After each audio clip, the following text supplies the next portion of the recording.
Hi crafty friends, today I want to do a bit of a different video for you. Today I want to show you how you can turn this into a craft room.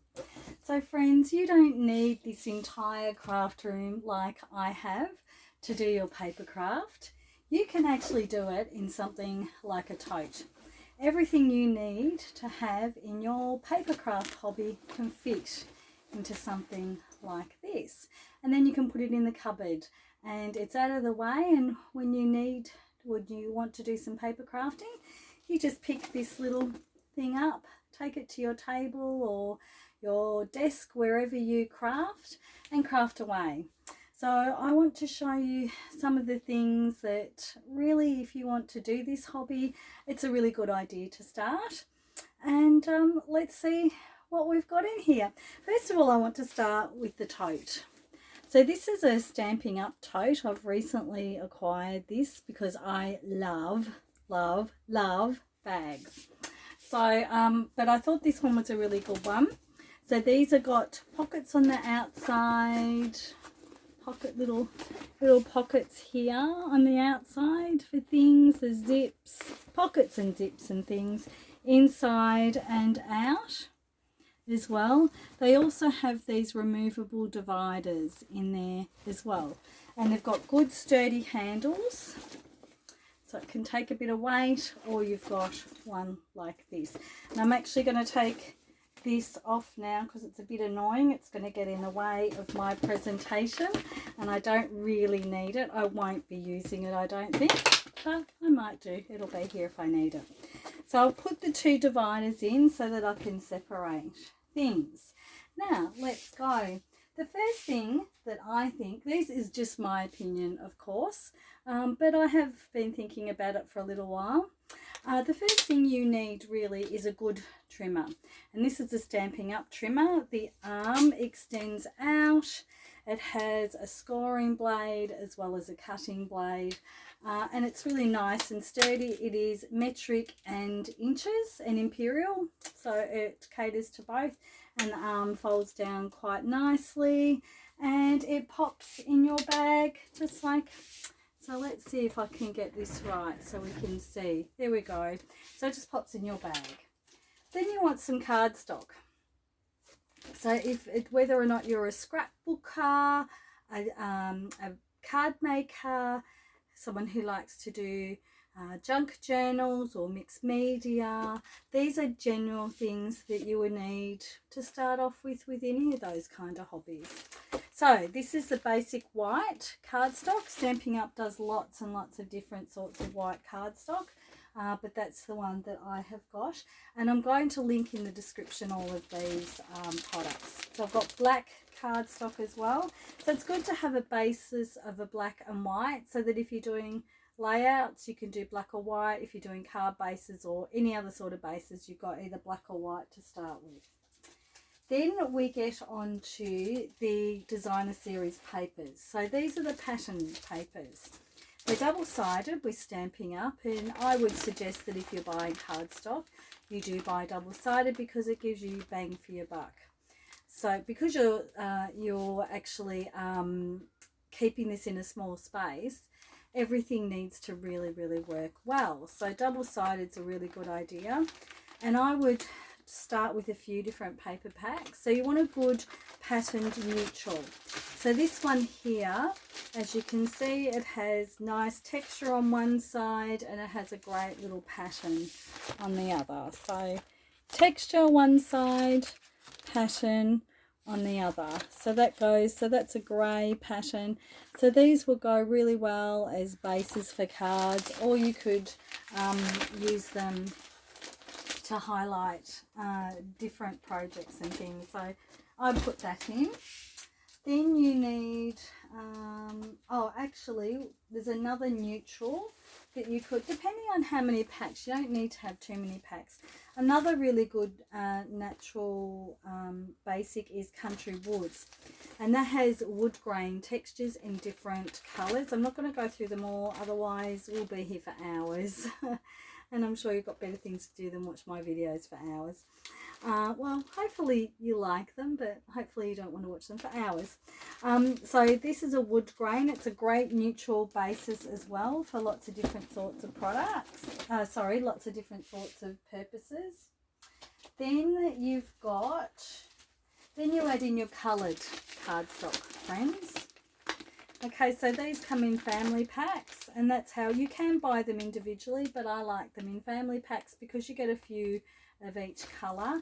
And I would choose this after you choose your 12 by 12 designer series paper, because you would then choose the family pack that went with those DSPs. Okay, so in they go. So you've got a little bit extra in there.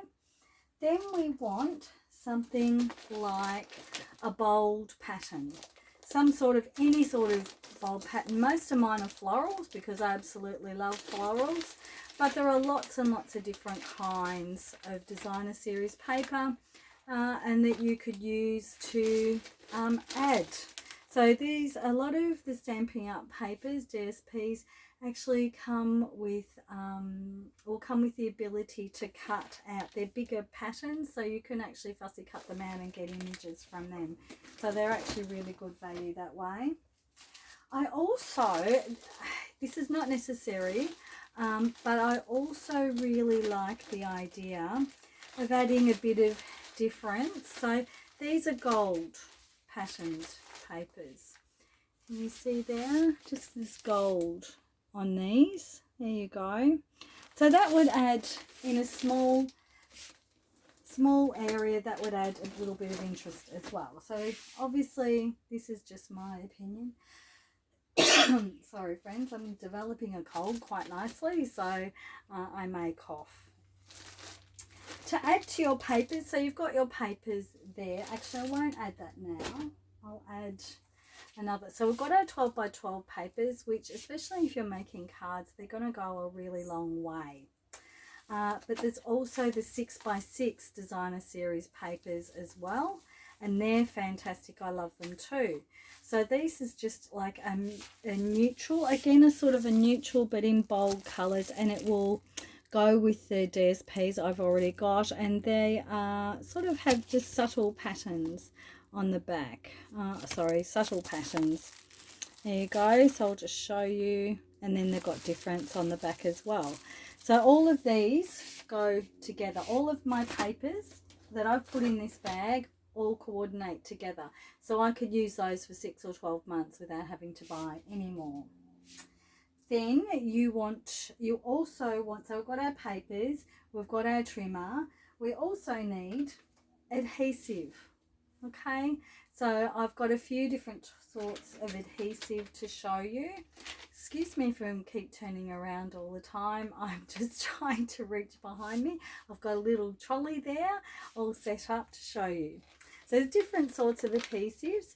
A wet glue is a great idea. And so this is the Tombow, Tombow Mono Liquid Glue. Again, I'll pop everything in the comments, and these go in the little pockets inside. So then I've got my Stampin' Seal adhesive tape runner. I've got a refill. There you go, in the pocket. There's a tear tape as well, in case, like if you don't like the tape runner. Stampin' Up has many different sorts of adhesive, so you just have a look and see what you might like. And then I've got some dimension with the mini dimensionals there. So that's that sort of adhesive. A pair of scissors. You need a really good pair of scissors. These Stampin' Up scissors are absolutely fantastic. They're fine tip. They're really sharp. So they come in handy, and a bone folder is always a good idea, not just for folding cards and things, for scoring lines and folding bits of paper and doing lots of sorts of projects. So for a little bit of money, a bone folder is an absolutely essential ingredient, I feel. We also then need to get into stamps and inks and things. Are you going to get into stamps and inks? Well, you could start slow, friends. Actually, before we move on to that, pack of cards and card bases. tuck those in, they go in. So then if we're getting into stamping, we don't again need to go overboard. They can all fit in this as well. So stamp blocks, just get a couple to start off with, put them in. Let's turn this around, friends. Let's turn our bag around so I'm not filling up one side exclusively. There you go, got plenty of room still in this side. A couple of inks, so black ink, absolutely essential. The Memento black ink is a good one to get because that means you can colour in and it won't bleed through. Stamp pads, a pink and a blue, or a yellow and an orange, or a brown, whatever you fancy. Then we want things like to decorate. How we're going to decorate our projects. Actually, before we decorate, let's get into our stamp sets. Since we've got the inks, we want a few different sorts of stamps. We don't have to have many, we just have to have the right ones. Choose the right ones and then you won't need to buy endless ones that'll clog up your house. So we've got some, you're a card maker, words are great, sentiments. Background stamps are essential. They're a really good idea, they add texture and I just love background stamps. I have quite a lot. And then we have some sort of, if you've also got a die cutting machine, you get bundles that add not only stamps but the die cuts as well. And these are really general ones I've been using a lot. So there we go. We've only got three containers in there, and that's a lot to use and enough. Then we can add things like ephemera packs. Stampin' Up has a great range of ephemera packs, and so they're cutouts that are already done, and you just add to your project. This one's, oh, there's a tag here, friends. There we go. Then we've got butterflies. There's here we go, sentiment packs. All of these in this, put in this little container. There we go, in a container in your little craft bag. Then we get into things like, we're adding on now. We've got the basics, now we're adding on. So that, and things that you can use and they're not clogging up your bag all the time. Things like this are fantastic kits. So this is a scrapbooking kit. Everything you need in here you'll use, and then there's not much wastage, not much anything else to clog up. That'll go in there nicely. Excuse me, friends, I apologise. Then we've got card making kits, and you can use these in multiple different ways. You can use them as cards as they're designed, or you can use them in scrapbook layouts, on your mixed media pages, junk journals, in your planners. So I think that's all I've got, friends. This is the craft bag. Let's have a look. It's a little bit heavy. You wouldn't want to carry it around everywhere, but you can pop that in a little wardrobe that you've got. In your laundry, if you've got a spare spot in your laundry, just pop it in there and then take it out to the table. You've got everything you need to craft when you're ready to go. So I hope you like this idea, friends, and I hope that you've got some inspiration, that if you were thinking about starting a paper crafting hobby, that you don't think that living in a small space, it's not possible.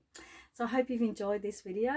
Give it a subscribe and a like, and until next time, happy crafting. Bye. Oh, everything's in the description. Bye.